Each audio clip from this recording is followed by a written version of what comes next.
is produced in conjunction with the New Hampshire Candlepin Bowling Association. And now your hosts, Doug Brown and Dan Murphy. Hi, everyone, and welcome to Championship Week of the Tri-State Megabucks Tournament of Champions. This is what we've all been waiting for. All season long, we worked for this final week, and we've got two of the greatest Candlepin bowlers in the area going to compete head-to-head, 3 strings, and the winner take all. And talking about taking all, the winner gets a $1,500 check, the runner-up a $600 check, not too bad for a day's pay. We also have the bonus ball contest is up to $70. I'd like to give that away. We're going to give everything away today, hopefully anyways. Let's meet the bowlers for this match, and I'll catch you up on all the other matches in the tournament. First of all, let's take a look at Tim Lipke. He won last week 415 to 374 over Joe Ashline. He has an average of 133, high single 215, and a high triple of 515. Okay, and our number 1 seeded bowler for this year's Tournament of Champions is Bob Kelly. And Bob Kelly, the left-hander from Stoneham, Massachusetts, carrying an average of 123, high single 210, high triple 481, and as I mentioned, the highest seeded bowler in the 6 bowlers at 410. That was his qualifying score. So if we can top last week and the last couple weeks, I'll catch you up on how those scores, in case you missed some of those weeks, how those matches came out. But before that, we'll take a short break. We'll come back, and Tim will get us going. Week number 5 is Championship Week, Tournament of Champions. Don't go away.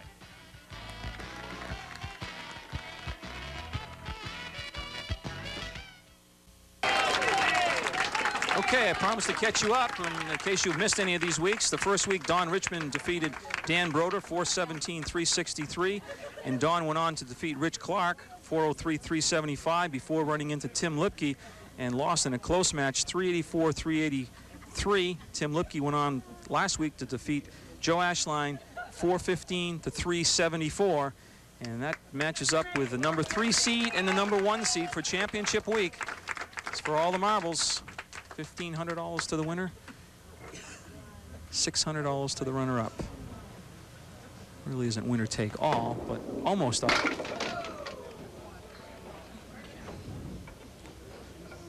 Right through the middles, Tim, spread eagle.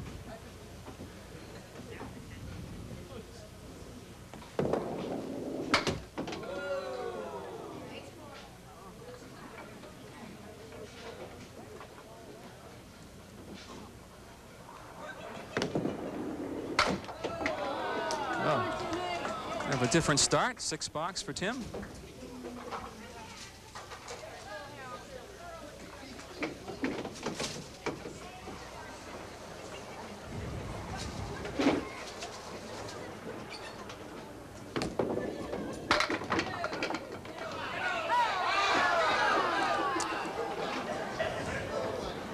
As I mentioned, and it was a surprise to me, this is Bob Kelly's first appearance in any of our Tournament of Champions. Spare in the second for Tim.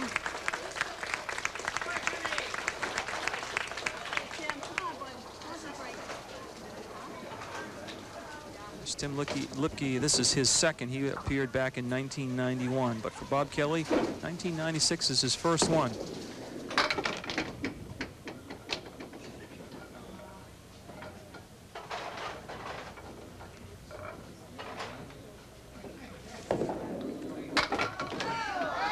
Close to a spare. Bob Kelly's married, wife Mary Ann. He has a son, Cameron. He works for the U.S. Postal Service.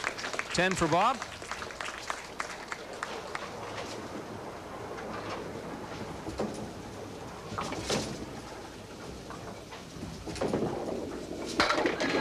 Big strike by Bob Kelly.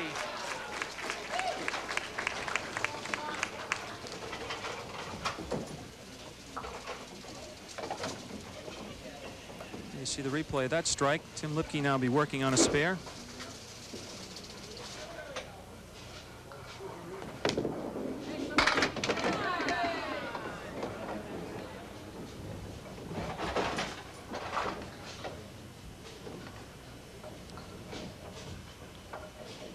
Three, 6, 7 for Tim, trying to split the 3 and the 6.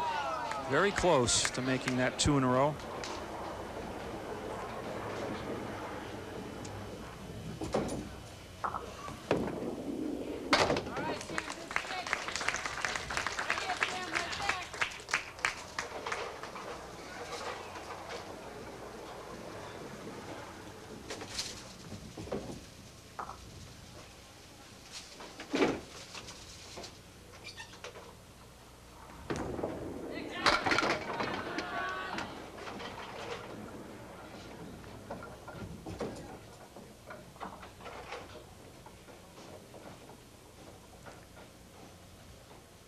3 and 5 for Tim. Ooh, off the wood. Whoa.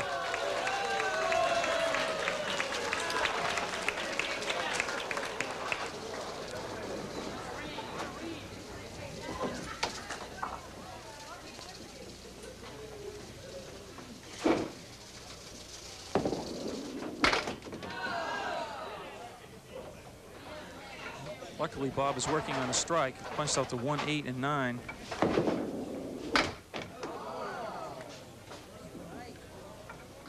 Bob Kelly was a number 2 seed in his championship ladder.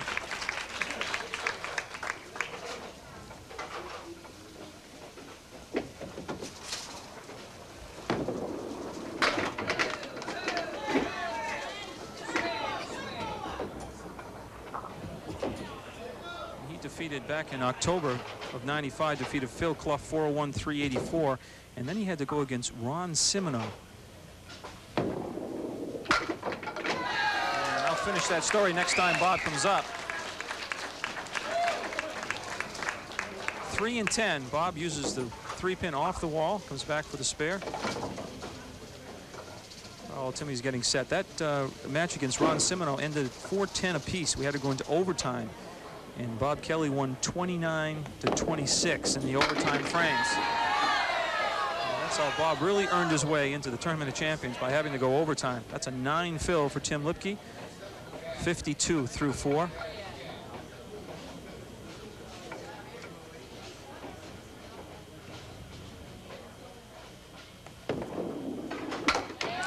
Two in a row for Tim.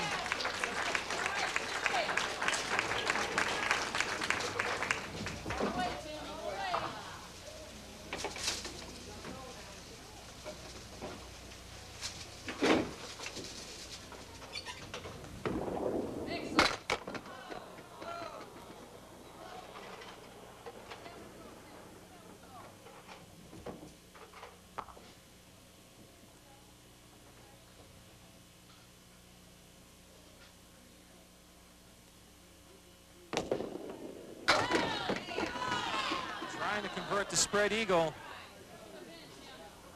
leaves the 4-7.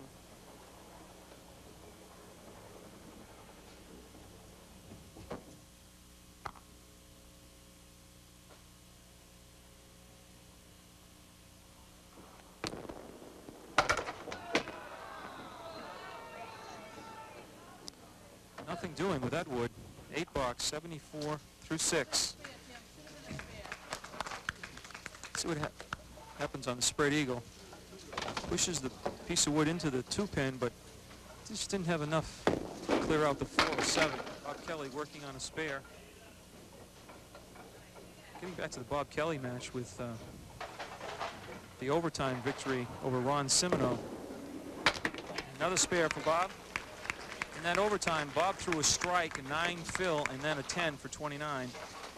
And Ron Simino got up and threw a spare with 7 and a 9 for 26.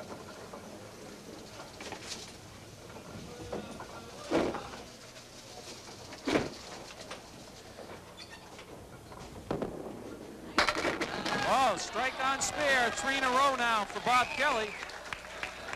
Gives him 81 through 6 plus the bonus ball. Here's a replay of that strike, just tripping the 4-pin.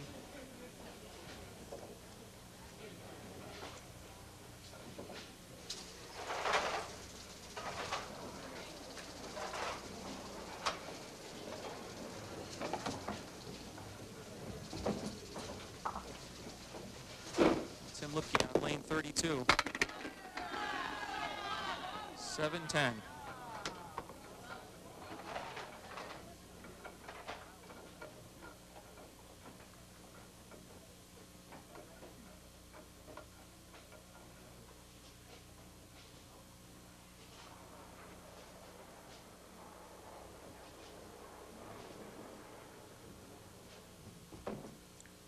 He's trying to make up his mind which way to go with this piece of wood out in front of the 7-pin. I don't think that was one of his choices.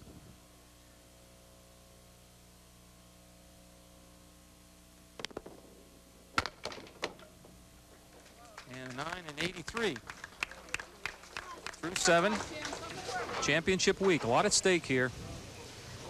Not only the bragging rights for this season, but a pretty good paycheck at $1,500.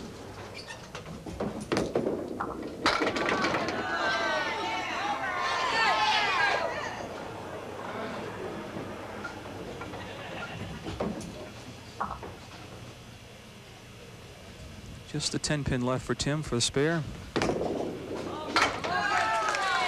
Not much of a doubt. These bowls are right on top of their game. Bob Kelly's got 4 marks already, 2 strikes and 2 spares in the first 6 frames, and he's working on the second strike right now. How about a double? That close. The 9-pin.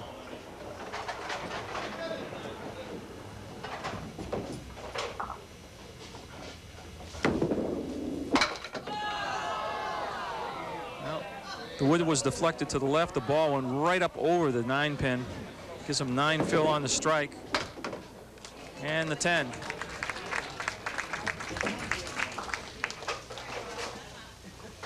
One of our participating sponsors, Emmett Horgan, and all the great people at Rockingham Toyota Dodge Nissan. Route 97 in Salem. Come to Salem and save. Looking for a new Dodge, Nissan, Toyota, whatever. See Emmett Horgan and the crew at Rockingham Toyota Dodge Nissan in Salem.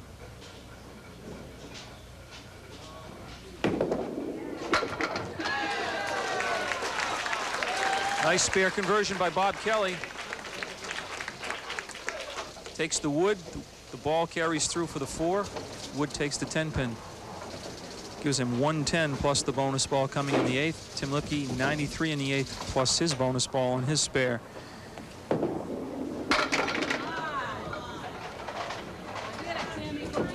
Five and 8 pins left. Tim is married. Wife's name is Wendy. His 2 children, Shane and Shauna. And Timmy, as we all know by now, is the assistant manager of Londonderry Bowling Center, where he does most of his bowling. That's 2 in a row for Tim Lipke, spare on a 9th. 111.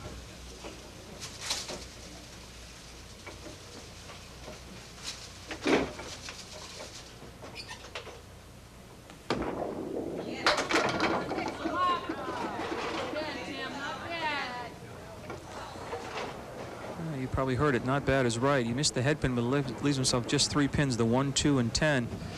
And he's going to take a look at that piece of wood to the left there. It's another piece behind, but almost looks like that wood would sweep into the 1, 2, and then finally the 10. Let's see how Timmy plays it. Now he's going right after the head pin and slid by everything.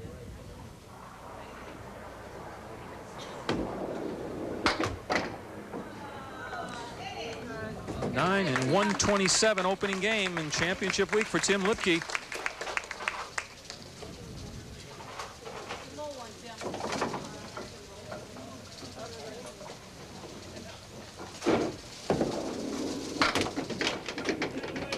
No, this is on a spare. Good break by Bob Kelly. 1, 5, and 10. 16 pin advantage right now for Bob Kelly.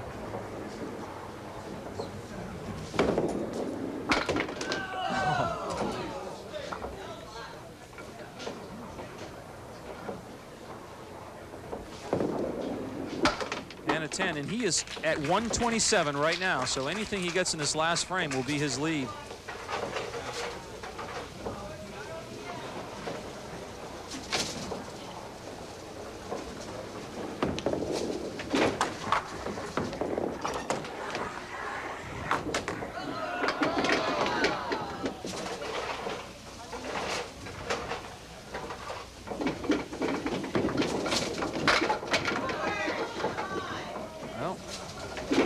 See what he's got, the 3, 7, and 10, and that wood just turned, and it's not a real good angle. That's going to throw that 3-pin right to the right sidewall. No, he's going to get it. He's going to get it. Bob directing traffic up there said, go up, you forgot one. Go back and get the 7-pin for me. 137 and a ball coming. pin does actually go down and get the 10 pin after the left side wall and then stays in play to take the 7. 137 plus this ball. And Bob puts 2 fingers up. He realized only 2. 139. So it's a 12-pin advantage for Bob Kelly after game number 1, championship week. Don't miss the conclusion. Come right back.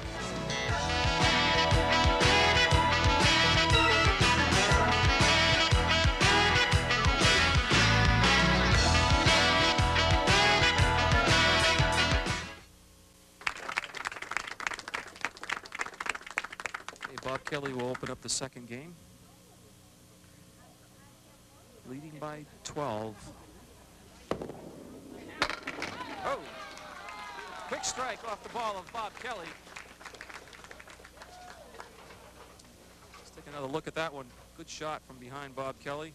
Ball turning back from left to right, right in the 1-2 pocket. He didn't stand a chance.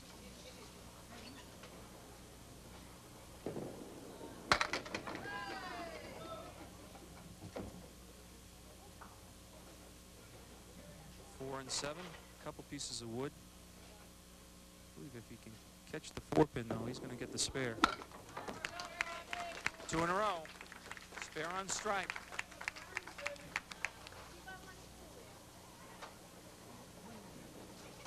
As the match progresses, I'll begin my rundown of people to thank for the production over the course of the season and over the course of many years here at Candlepin Stars and Strikes. First of all, I'll mention Dan LaRochelle for the computer work he does with us and supplying us the computer and keeping us in contact with the upgrades. And I'd like to thank him. Spare for Tim. Take a look at that replay. The 1, 2, and 9. The NHCBA people. Bob LaRochelle, the treasurer. Tanya Murphy working with me, the secretary. Ed Emerson, vice president. Yours truly is the president. I'd like to thank Nick Muskelly and the entire staff here at Park Place Lanes for allowing us to do the tapings here. Such a nice facility. 7 drop on the spare for Tim.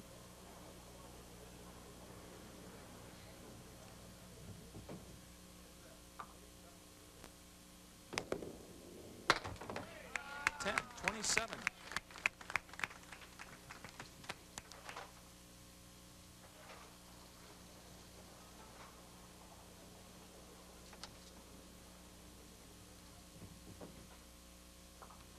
Working on a spare. Just catches the head pin. A lot of mixing action. Wants one of the corner pins to go. He'll be looking at the 7-10.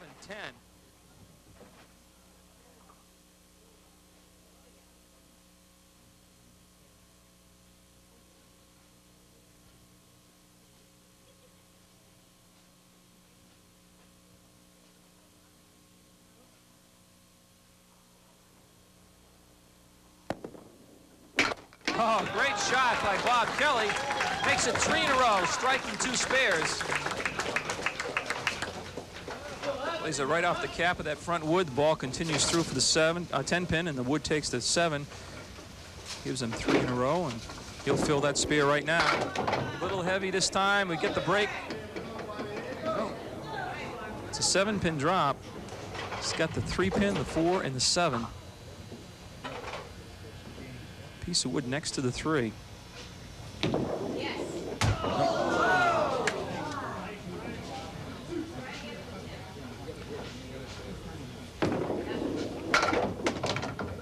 Well, he decides to take 2. 64 through 4.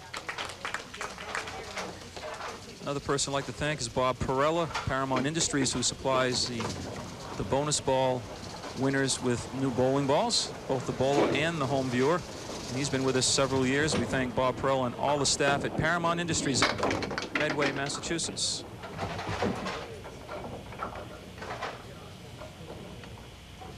Tim Lipke, 1, 2, 9, and 10.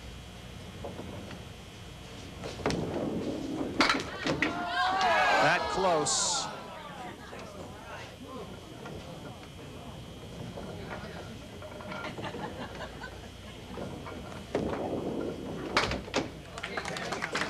Seven.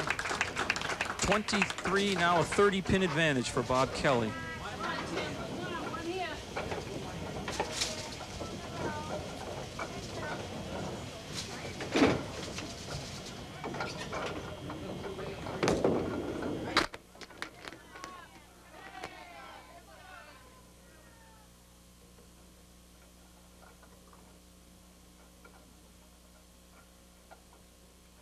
At the 7-pin, piece of wood in front of it, but there's also one way out in front that he has to negotiate. The ball's going to fly.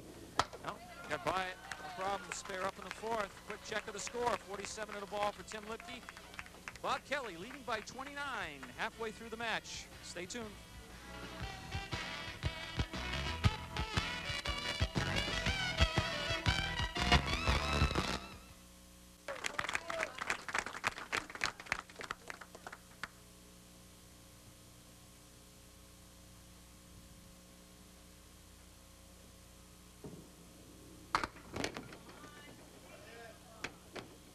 Three, 4, 7. This time a wood tucked in behind the 3, which looks to me like if he shoots for that red line, he might throw that 3-pin right into the 4 and 7. Oh, there, here it comes. Oh, took a little twist from Bob. That little pirouette did it, I think, Bob. He thought he had it clean, which I thought. Never touched the 7-pin. Then a piece of wood came rolling across. Gives him a spare in the 5th. His 4th mark in 5 boxes in the 2nd game.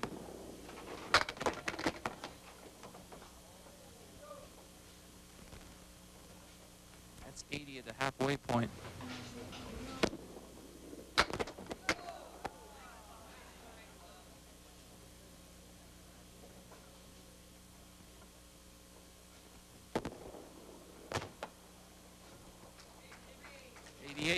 Through 6. Now you see Tim Lipke will be working on a spare. Come on, Tim. Come on, right here. We need a couple.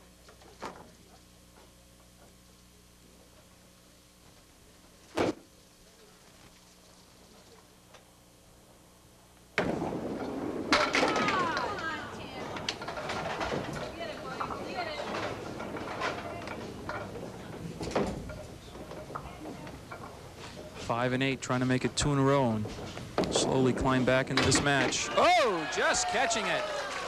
Oh, boy. Let's see what happens. He cuts the 5-pin, goes by the 8, comes back off the wall.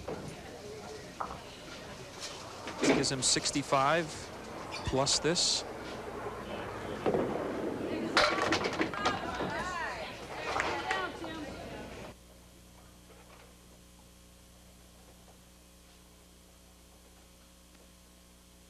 One, 2, and 4, trying to make it 3 spares in a row for Tim. Oh, just sliding by, almost having the piece of wood come back. Tim Lipke is the record holder for high triple in any of the Tournament of Champions. That's including the first week through championship week. It's 467 against Peter Flynn back in '91.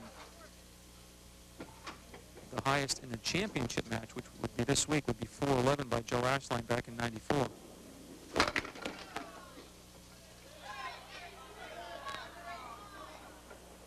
Almost rocked that 5-pin down.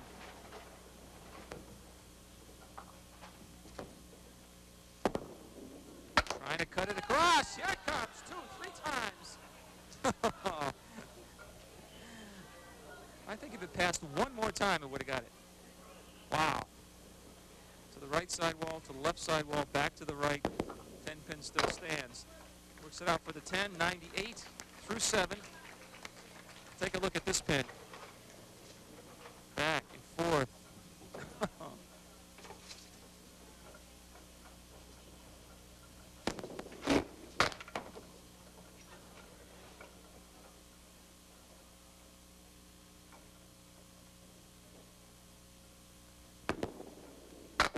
That's the way to play that shot on the inside.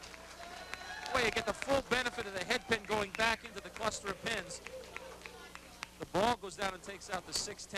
Head pin does the damage on the other cluster of pins for the spare. Great shot. Great recovery by Bob Kelly.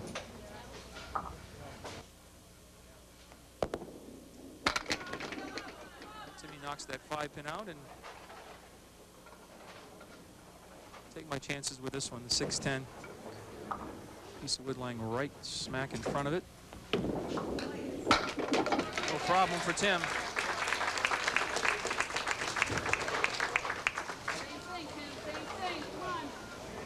Lead is 19 pins. He can cut into that lead now, but he still has to contend with a mark that Bob Kelly's already put up in the 8th.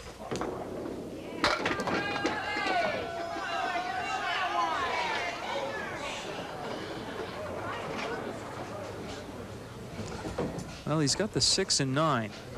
So the good news is 8-pin drop on the spare. The bad news is he's got to negotiate 1 or 2 pieces of wood. He's debating whether or not that left piece has got a good angle of sweeping in behind the front piece and taking the 2 pins, but I think he has to play the left-hand tip of the right wood.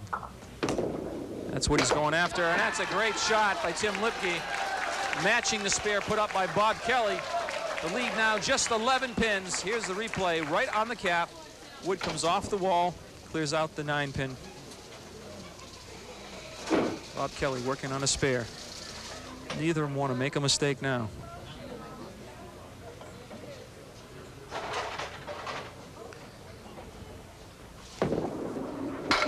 Oh, the body English with Bob Kelly. He knew that was in the pocket, leaving just the 4-pin.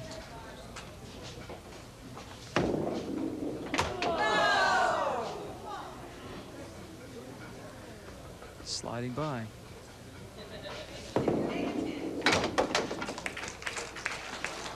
.127 through 9.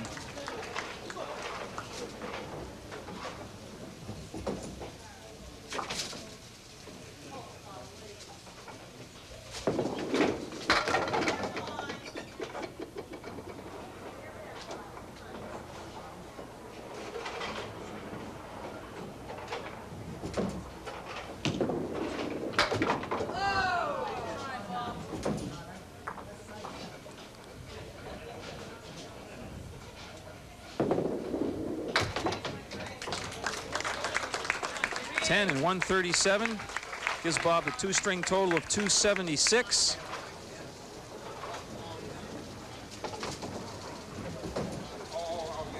Will it be enough to keep the lead? That's the thing. Timmy at 109 plus this ball.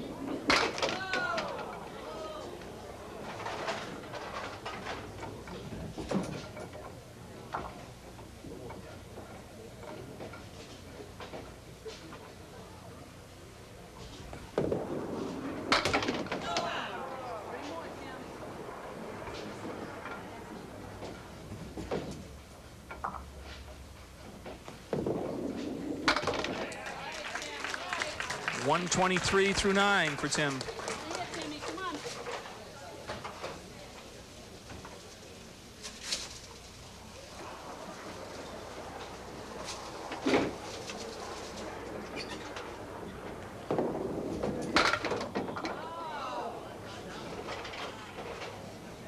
Right through the middle.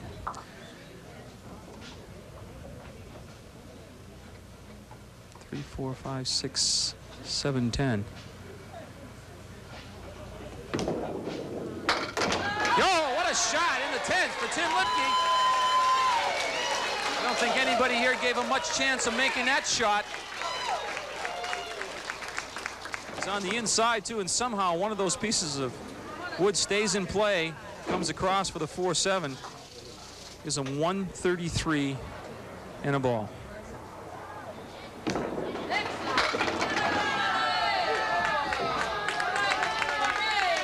141 and a 2-string total of 268. So it's just an 8-pin advantage for Bob Kelly going into the final game, championship week on Tri-State Megabucks Tournament of Champions.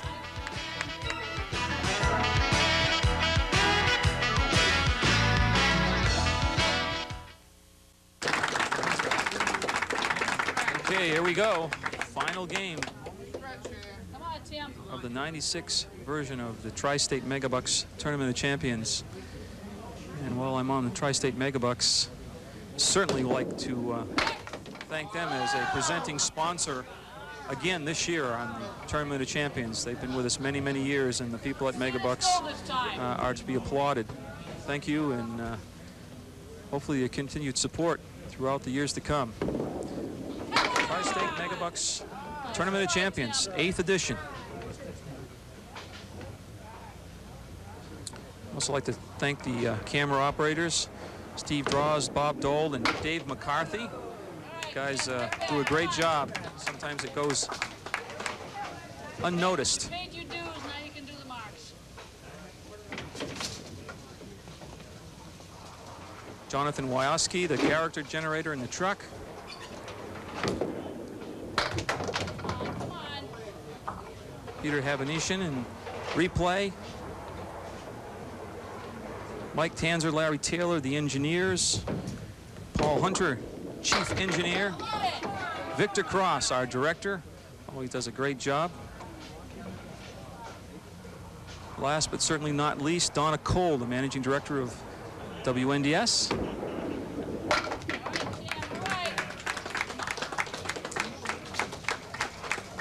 And I guess a big thank you goes out to all you viewers sitting at home and those who show up for the tapings. Believe me, it's you people ultimately that keeps us on the air. And we thank you for your continued support. Keep sending your letters and your comments in. We certainly appreciate them. And again, thank you so much for your loyal support over the years. 10-pin for Bob Kelly. Spare in the first. Remember, he's only leading by 8 pins. Make it 10 now because he's opposite that 8 frame by Tim Lipke.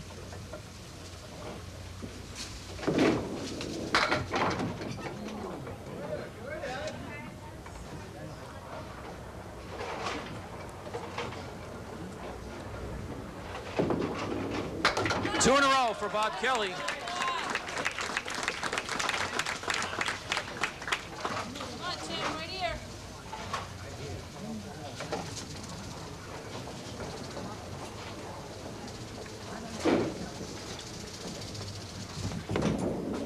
Come on, everybody. 6-10 for Tim. Couple pieces of wood shouldn't be a problem for him. Right straight back. Okay. Spare in the third. Come on, Tim, on the way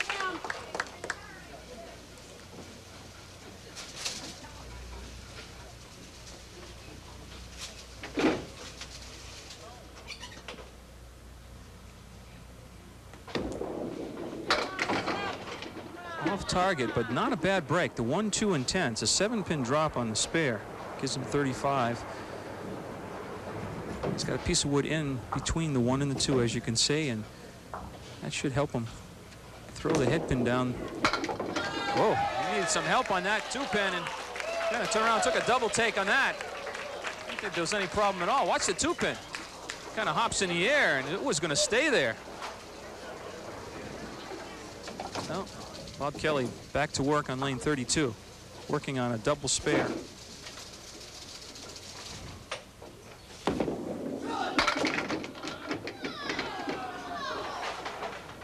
Kicks out the 5, and then the 6-pin leaves just the 10. He's got some room to play with that wood to the left. And he's going to go right at it, and there's no doubt about that one. That's confidence for you. 3 in a row now, opening this third and final game.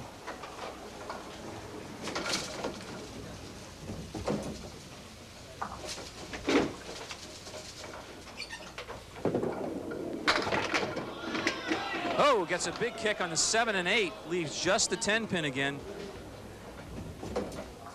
Yeah, Bob trying to direct traffic. He wants all that wood out, away from the 10-pin. No, that's a roadblock all the way, and he knew it. So he'll go to the break with an open frame. Tim Lipke will be working on a spare.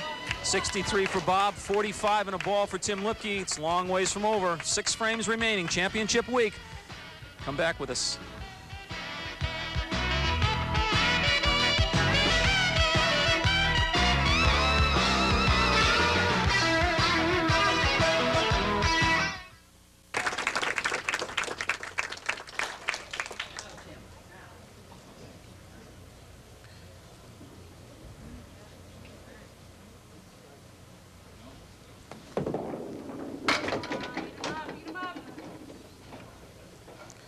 5 on the fill. Here's Tim 50.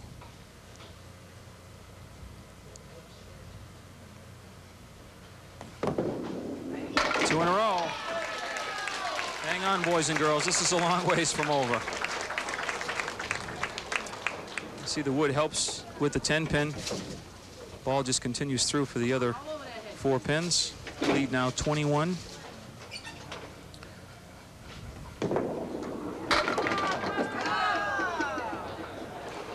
.68 now through 5 for Tim. Another one of our sponsors who've been with us year after year, Rockingham Toyota Dodge Nissan in Salem. Not to forget Emmett Horgan and all the fine people at Rockingham Toyota Dodge Nissan in Salem. And also the Willow Tree North restaurant right here at Park Place Lanes. And Rodney King and the entire staff in there that fix those great lunches, but they do great breakfasts and dinners too. So stop by and see them. They've been with us several years also. And of course, it goes without saying, you know by now, that's where the crew eats. Great shot by Bob Kelly. Both bowlers making the spares down the stretch. 1, 3, and 7 here. Uses the ball and the wood to take out the 7-pin. Trying to fight off a charge by Tim Lipke, who has 4 marks in a row. Right in the pocket. See where that wood turns. He's got the 4 and the 5. Looks to me if he goes right at the 5-pin, just catches the wood, he's got the spare. Ooh, he caught a little too much of the cap, and it moved the piece of wood to the left sidewall and in front of the 4. Didn't miss that by much, but he's got no spare to show for it. That gives Tim a wide open shot of reducing this lead when he fills his mark. And it's 90. The lead back to 20, but Timmy can reduce that now with this fill. Or if he was to throw a strike, that lead is in half.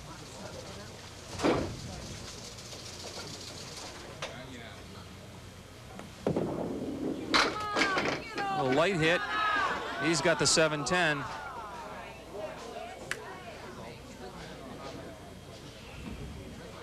Well, a lot of possibilities here. He's certainly going to have to use that pin closest to them. One on an angle. Whether he caps it or plays the red line, let's see. He's right on the cap. Got the 10, but not the 7.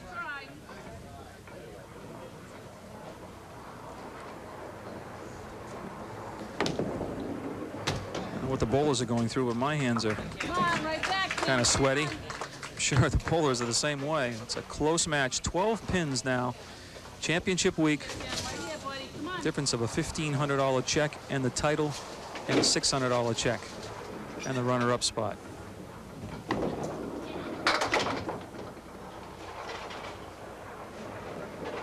Four horsemen left plus the 9.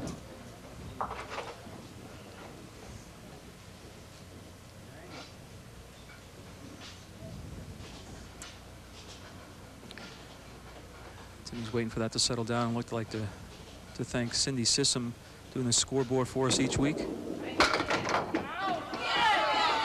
And Tanya Murphy sitting to my right.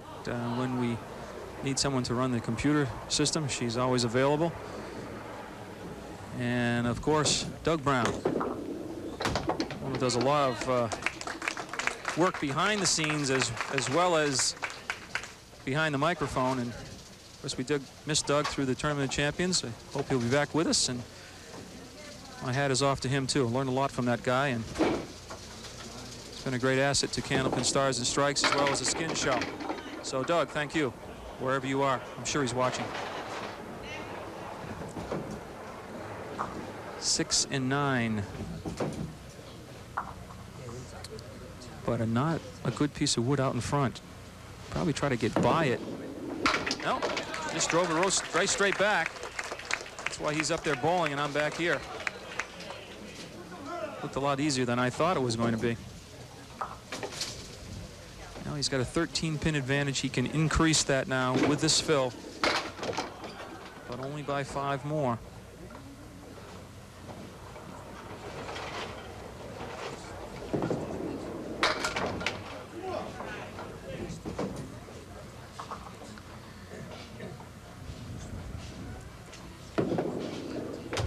Oops, just an 8.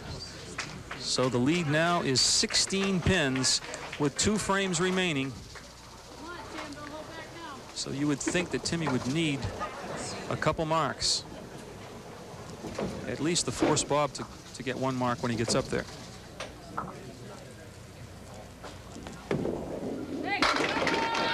And it's a big strike in the 9th.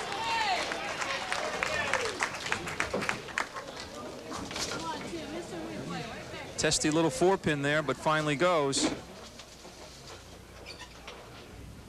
Remember, he's trailing by 16. He must throw a decent mark and another one. And a decent fill and another mark. Well, it's lucky he's on a strike.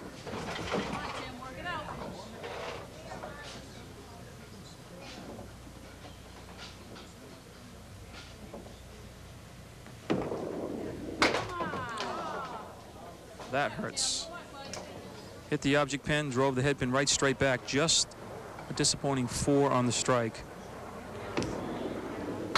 And a 6-box for 125 and a 3-string total of 393.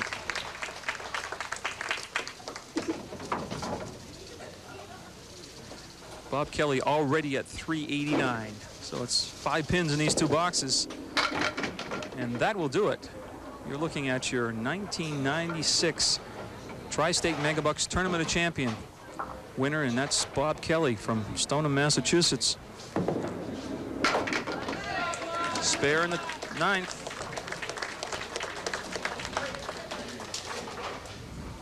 He'll go over 400. It's at 399 now.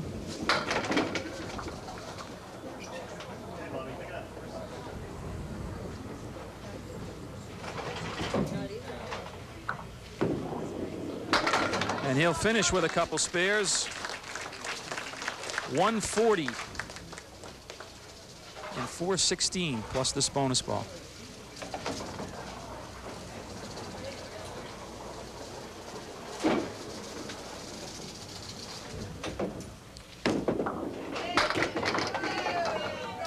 And there you have it, a 149.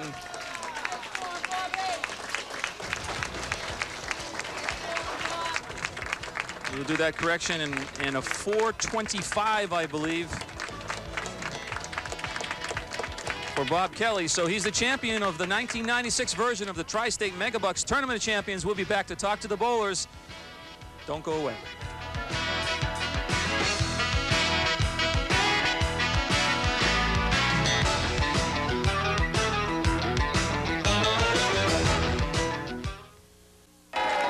Okay, welcome back. The 1996 edition is in the books. Bob Kelly, 425.